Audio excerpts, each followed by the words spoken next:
objects that have a possibility of changing the mental condition of the person who might not see it but absorb it. Like, let's say, if it's absinthe, it can drive you to almost insanity. It certainly will shake you away from everyday life. And the other big, important subject matter of those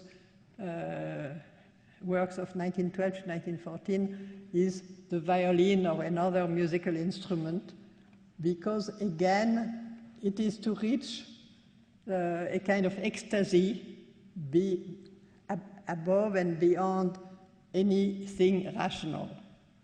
The great thing of Picasso was that he wanted, you know, to escape the purely rational, which we have seen previously with the poems, and always he wanted to escape the normal vision of things, or the normal relationship to things that are limited and rational, and get into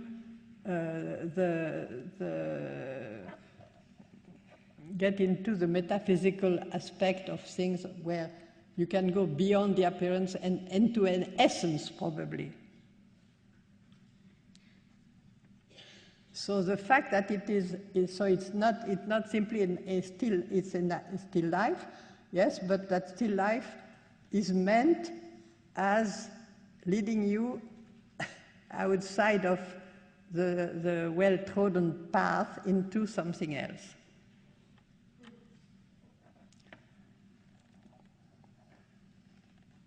Now that's interesting, because that's 1920.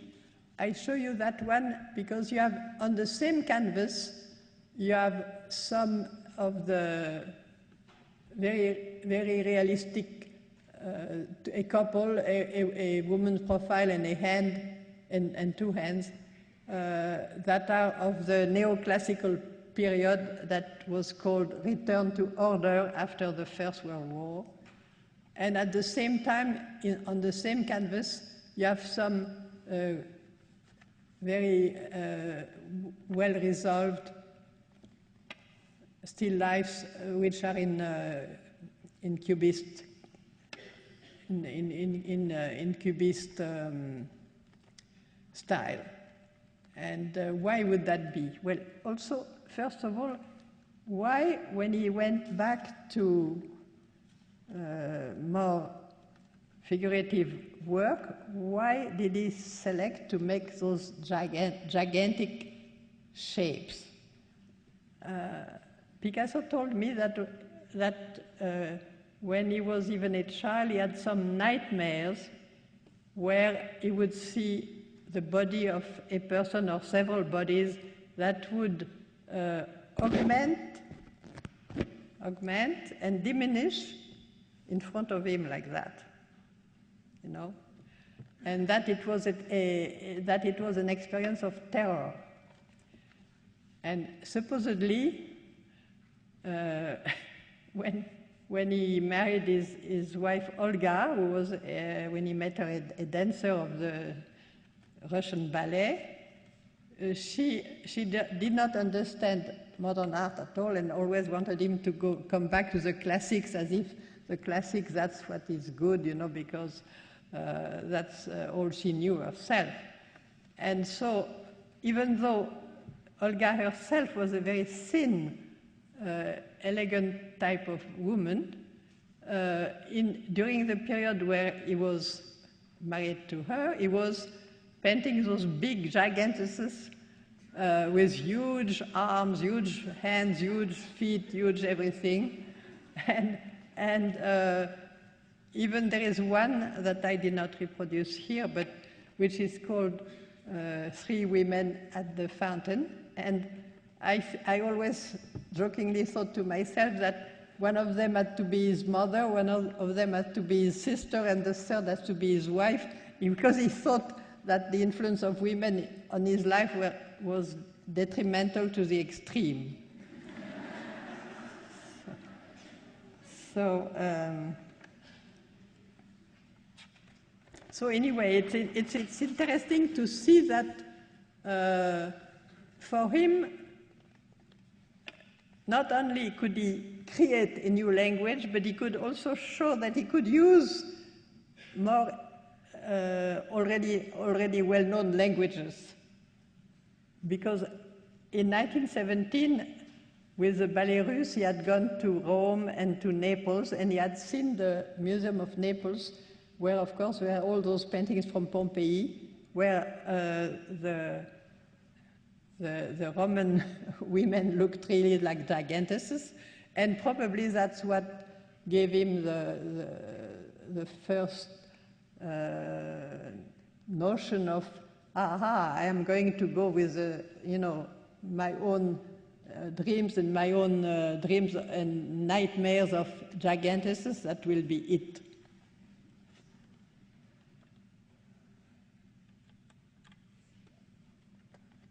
Now we get to two paintings. I will show you the other one afterwards.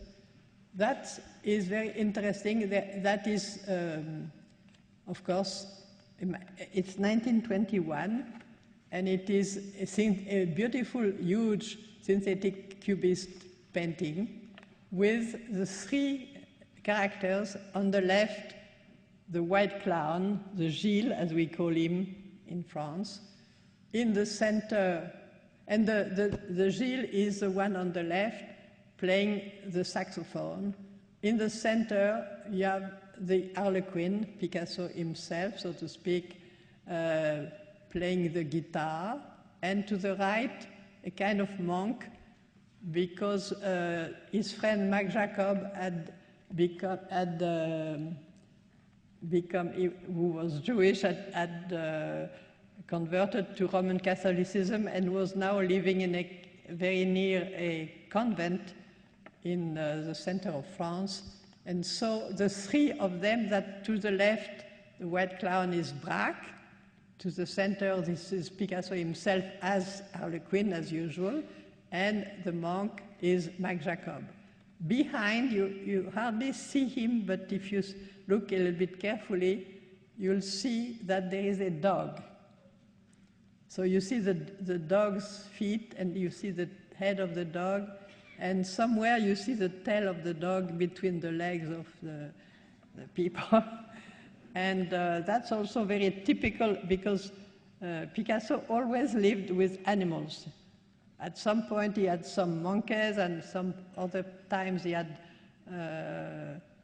dogs, or bigger or smaller, but usually huge dogs. And he liked all the animals.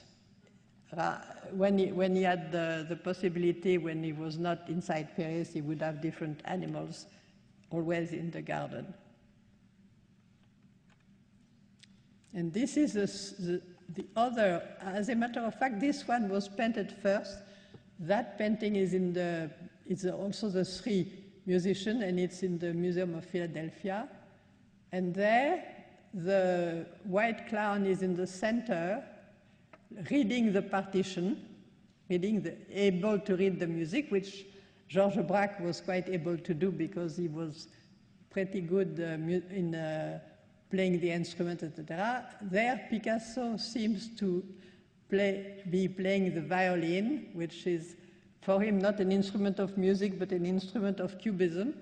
And again, to the right, you have Marc Jacob as a monk, but he seems to be a monk not very abstemious, because he seems to have a glass of wine in his hand. So those two paintings, I consider myself, they are among the greatest paintings that Picasso ever did, because it has everything. The composition is extremely interesting and very, very tight. There is nothing you could change, nothing you could add, nothing you could remove. Everything is in its place, and all the shapes and color correspond to other shapes and colors. So those two paintings are really maybe the greatest paintings of synthetic cubism.